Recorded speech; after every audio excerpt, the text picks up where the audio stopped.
नमस्कार सभी जनों को। आज हम बात करेंगे अखाड़ों के बारे में। आपने देखा होगा जब जब कुंभ या अर्ध कुंभ होता है, हरिद्वार ले लीजिए, उज्जैन ले लीजिए और प्रयागराज देख लीजिए, यहाँ सब में क्या होता है कि शाही स्नान की बात की जाती है। शाही स्नान कौन करता है? सबसे पहले जो अखाड़े के साधु संत होते हैं वो जाके शाही स्नान करते हैं। तो वहीं पर से आपका अखाड़ों का समझ में आता होगा। निर्मोही अखाड़ा, आनंद अखाड़ा, निरंजनी अखाड़ा, जूना अखाड़ा, ये सारे अखाड़ों के आप नाम आप सुनते होंगे। आज हम अखाड़ों के बारे में चर्चा कर लेते हैं। ये अशोक के बाद, अशोक जो सम्राट अशोक था, उसके बाद से बौद्ध धर्म का प्रादुर्भाव बढ़ने लगा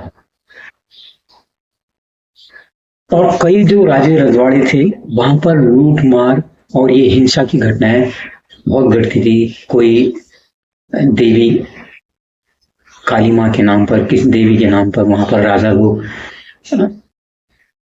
हुंकारे लगाते थे, युद्ध में जाया करते थे। तो निश्चित है जब युद्ध होगा, हिंसा होगी, तो उसमें के जो लोग हैं शायद वो एक सुषुप्ति थी कहो या सनातन की। तो वहां पर महात्मा बुद्ध ने जो शिक्षा दी, फिर अशोक ने जो उसका प्रसार किया, लोगों को जो अहिंसा की बात है ना, अप दीपो भव, अपना दीपक खुद बनो, वो धारणा लोगों को बड़ी अच्छी लगने लगी। और उसका कारण भी है कि उसमें कुछ जो संत वगैरह हैं हमारे, वो उतने प्रभावी नहीं रहे, या कुछ उनमें गुटबाजी रही, या महात्मा बुद्ध एक नया विचार लेके आए अहिंसा का, उससे समाज में बड़ा व्यापक असर पड़ा, ये कह सकते हैं। तो इसको लेके बहुत से लोगों के मन में अखाड़ा बनाने की बात सामने में आई, ताकि जो कन्वर्जन चल रहा है हिंदू से बौद्धिज्म में, उसको रोका जाए, जो सनातन की सही शिक्षा है उसको लिया जा सके। लेकिन ये कहते हैं अखाड़े बनाने का क्या है, अखाड़ा जो बनाया गया वो बनाया गया शास्त्र के साथ साथ शस्त्र। आप देखो, इसलिए जब आते हैं अपने हाथी ऊंट बैल सब सजा के, बिल्कुल हथियार, जो जितने नागा साधु या अखाड़े के साधु होते हैं वो हथियार भी लेके चलते हैं साथ में। और ये भी कहा जाता है कि आजादी से पहले तो इन अखाड़ों ने बहुत बड़ी भूमिका निभाई थी, ये भी सत्य है। और आजादी के बाद से इन्हें अपने अस्त्र जो है वो समर्पण कर दिए, ऐसा कहा जाता है।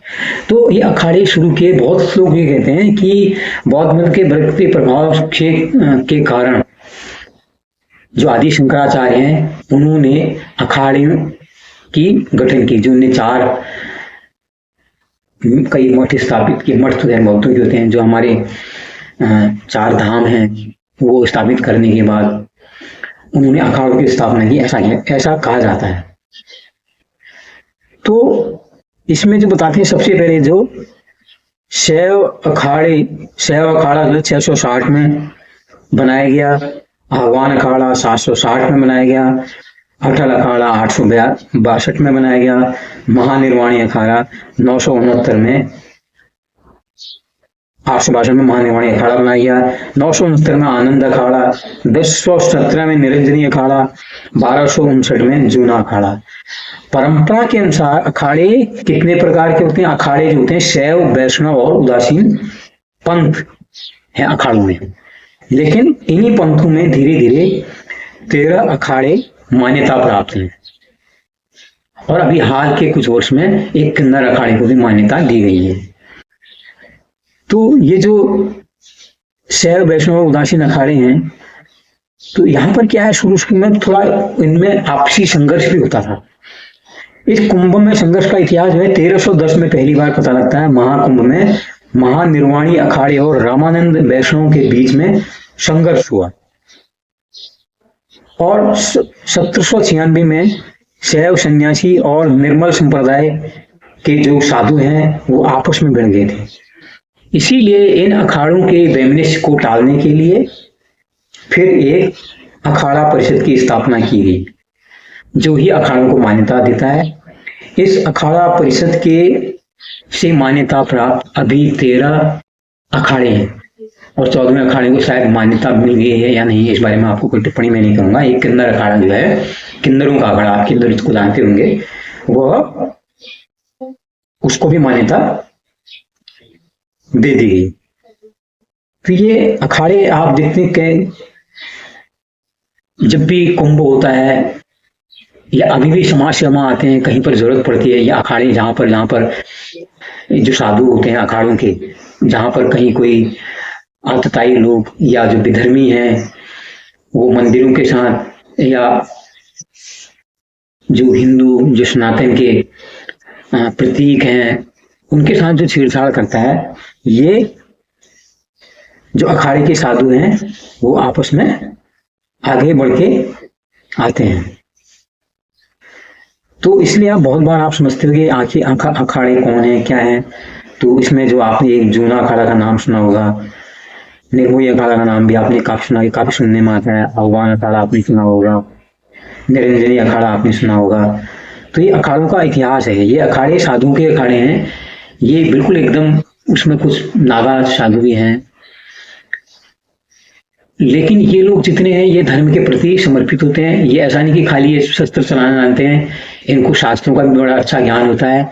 लेकिन इनकी अखाड़ों का जो मेन उद्देश्य यही बनाया गया कि अगर आपकी बातें, आपके शास्त्रों को कोई सुनने को राजी नहीं है, तो फिर आपको शस्त्र उठाकर, हथियार उठाकर अपने समाज की रक्षा करनी है, अपने प्रतीकों की रक्षा करनी है, अपने धर्म की आपको रक्षा करनी है। उसके लिए अखाड़ा बनाया गया। तो जब से ये अखाड़ा परिषद बनाया गया, तब से ये अखाड़ा परिषद ही तय करता है कि जब कुंभ होगा या अर्ध कुंभ होगा, कौन सा अखाड़े को पहले नहाने के लिए कहा जाएगा, किसको बांधते हैं। क्योंकि पहले अखाड़े में लड़ाई इन कुंभ में नहाने के लिए भी होती थी, पहला अधिकार हमारा है, पहला अधिकार हमारा है। और ये भी कहा जाते हैं जो ये साधु हैं, जो पहली बार की जाती है, जब भगीरथ जी गंगा जी को धरती में उतार के लाए, उसमें गंगा को जो शुद्ध करने का काम किया है, इन अखाड़ों के साधुओं द्वारा ही किया जाए। इसलिए जो इनके पहले स्नान की जो परंपरा है, उसके पीछे यही धारणा है कि साधु जो लोग हैं, ये अखाड़ों के साधु हैं, ये पहले इसलिए स्नान करते हैं। इनके स्नान को शाही स्नान इसलिए कहा जाता है कि ये गंगा जी को, या जो हमारी नदी है जिसमें कुंभ आयोजित किए जाते हैं, उसको ये पवित्र करने का काम करते हैं। तो ये थी अखाड़ों की कहानी। आगे भी जो जानकारी मिलेगी अखाड़ों के बारे में आपको बताई जाएगी। और कुछ और आप जानना चाहते हैं अखाड़ों के अलावा जिसके बारे में भी आप बताइए जरूर। मैं कोशिश करूंगा उसके बारे में कुछ जानकारी जुटाऊं और आप लोगों के साथ शेयर करूं। जुड़ने के लिए, लाइक करने के लिए बहुत बहुत धन्यवाद। इसको शेयर कीजिए, सब्सक्राइब कीजिए। नमस्कार।